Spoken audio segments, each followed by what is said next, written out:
Assalamualaikum warahmatullahi wabarakatuh. Nama saya Sadiatun. Di sini saya akan mempresentasikan resum jurnal buku yang berjudul Psikologi Agama dan Psikologi Islami yang dikarang oleh Endang Kartikowati SAG dan Dr. Anders Zubaidi MPD. Yang pertama, perkembangan keberagaman menurut paradigma psikologi. Yang pertama, teori monistik menurut para ahli.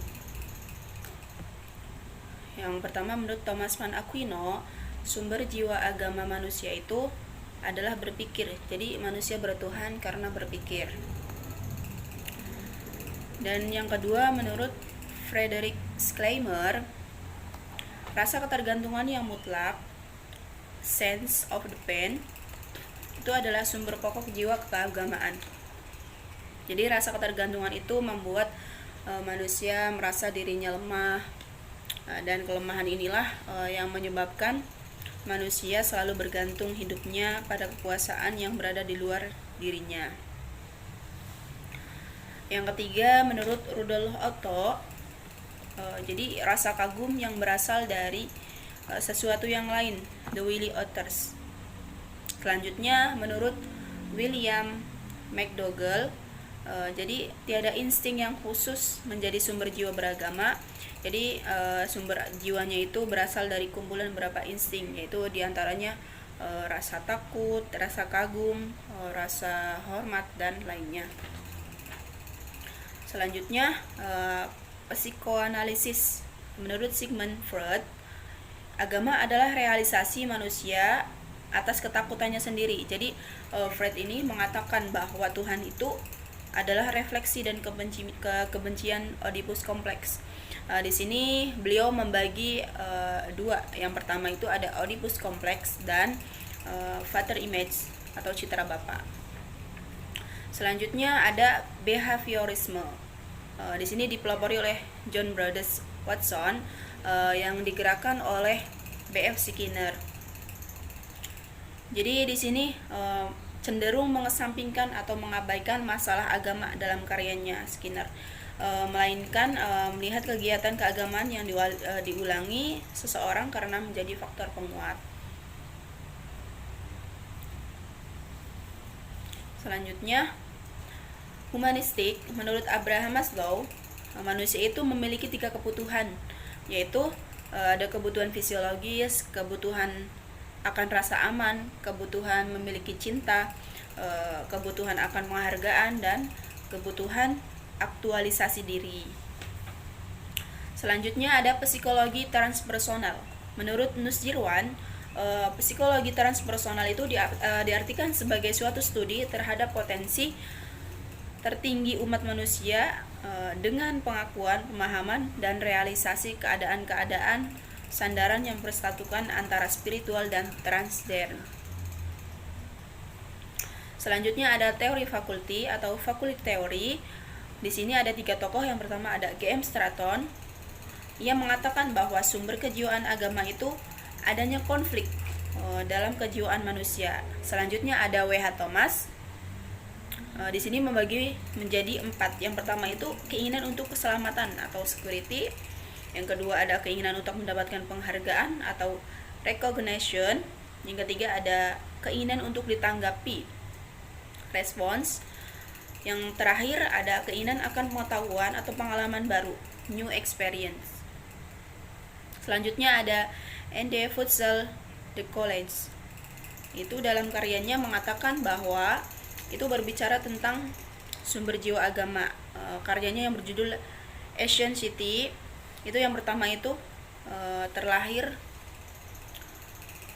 yang pertama itu adalah internal, yang lahir dari proyeksi psikologi manusia, dan yang pengungkapan pada bagian depan pengalaman subjektif berasal dari sumber eksternal, yaitu dari reaksi manusia terhadap kekuatan alam. Selanjutnya ada poin C, periodisasi perkembangan keberagaman manusia. Yang pertama menurut James V. Flowers itu dibagi menjadi 6. Yang pertama itu intuitive projective fight antara umur 3 sampai 7 tahun. Yang kedua ada mythic literal fates, anak umur 7 sampai 11 tahun. Yang ketiga ada synthetic conventional fates, antara umur 11 sampai 18 tahun. Keempat ada individuative reflective fates, 16 sampai 30 tahun.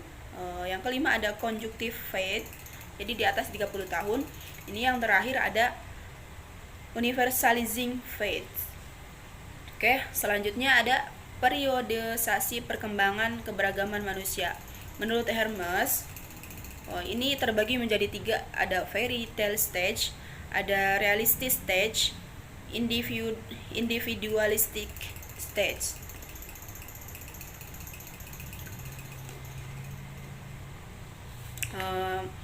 Yang kedua, menurut Ronald Goldman, itu terbagi menjadi 3, ada pre-religious stage, ada sub-religious stage, dan yang terakhir ada personal religious stage.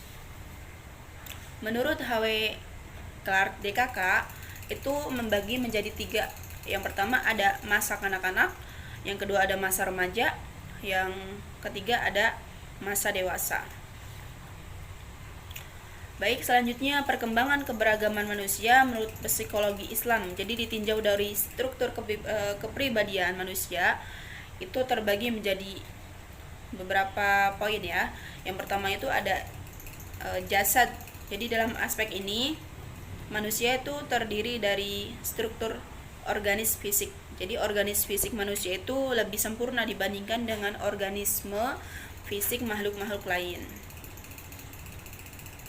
Di sini ada beberapa tokoh yang mengungkapkan. Selanjutnya itu ada insan. Jadi terambil dari kata uns yang berarti jinak, harmonis, dan tampak. Jadi istilah insan ini lebih lebih tepat dibandingkan dengan pendapat yang mengatakan bahwa insan itu terambil dari kata nasia yang berarti lupa, atau rasa berarti guncang. Yang kedua, menurut Syekh Al-Maraghi, jadi dalam tafsirnya itu mengatakan bahwa perbuatan hati itu menyatukan kegiatan berpikir dan menghadirkannya dalam hati dengan menggunakan terms insan.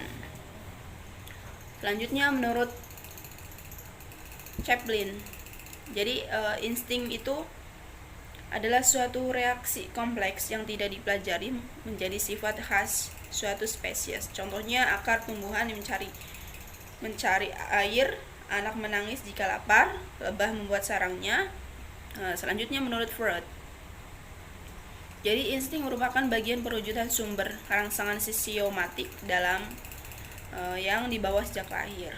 Yang selanjutnya ada menurut McDougall, ini insting keadaan pembawaan menjadi pendorong atau sebab timbulnya perbuatan.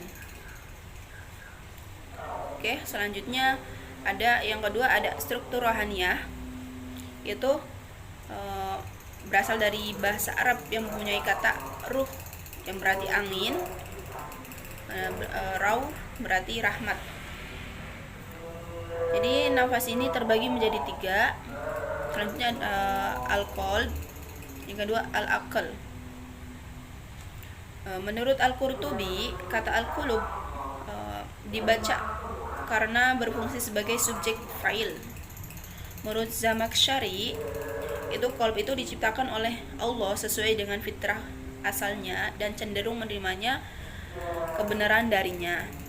Selanjutnya menurut Hartati N. DKK, akal itu memiliki arti imsak, menahan, al-ribat ikatan, al-hajar menahan, al-nahi melarang, dan manu atau mencegah.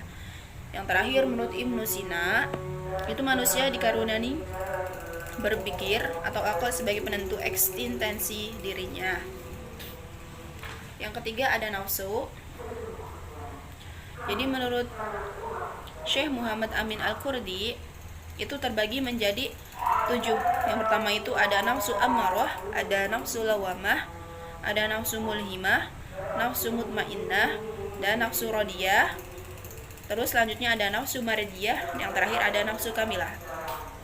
Dan menurut Ibnu Sina, terbagi menjadi 5. Jadi indera batin terdiri dari 5 itu.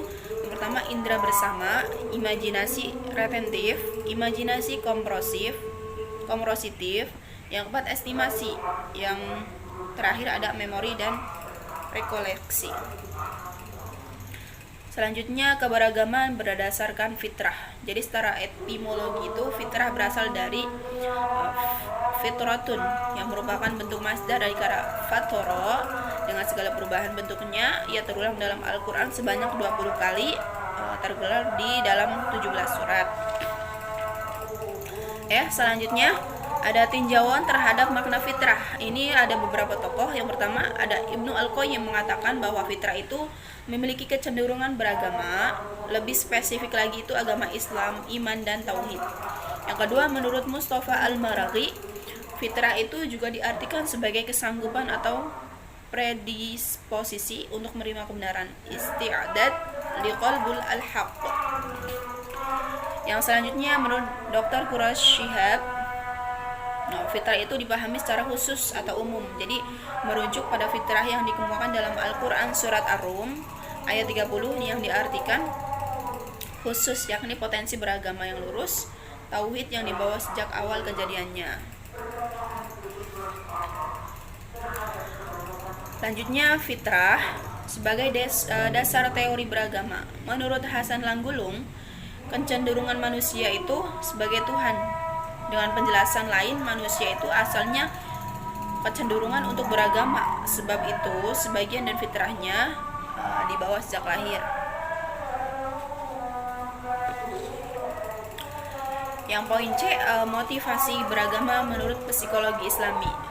Jadi di sini ada 4 hal dalam Al-Quran yang menjadi pendorong manusia untuk beragama. Yang pertama itu motivasi beragama karena didorong oleh keinginan untuk mendapatkan surga dan menyelamatkan diri dari azab neraka. Yang kedua, motivasi beragama didorong oleh keinginan untuk beribadah dan mendekatkan diri pada Allah. Yang keempat ada motivasi beragama karena didorong oleh keinginan untuk mendapatkan keridhaan dan kecintaan Allah dalam hidupnya. Dan yang terakhir karena didorong oleh keinginan untuk mendapatkan kesejahteraan dan kebahagiaan dalam hidup. Yang D, ada teori perkembangan keberagaman menurut psikologi Islami. Jadi yang pertama itu ada masa embrio, dan yang kedua ada masa kanak-kanak, dan yang ketiga ada masa dewasa dan tua. Jadi di sini yang membedakan antara psikologi agama atau barat dengan psikologi Islami itu dari orientasi filosofisnya. Jadi psikologi agama atau barat itu memandang manusia sebagai pusat segala kehendak, pusat segala realisasi, antropocentris, sedangkan psikologi Islami itu memandang manusia di samping diberikan kebebasan untuk berusaha, berikhtiar, dan berealisasi, tetapi Tuhannya sebagai pusat relasi dan semua keputusan vonis berada di atas irodahnya, antropoteosentris. Baik, mungkin cukup sampai sekian presentasi yang saya bawakan. Terima kasih atas perhatiannya. Terima kasih kepada ibu dosen yang sudah memberikan waktunya untuk presentasikan materi saya. Terima kasih. Wassalamualaikum warahmatullahi wabarakatuh.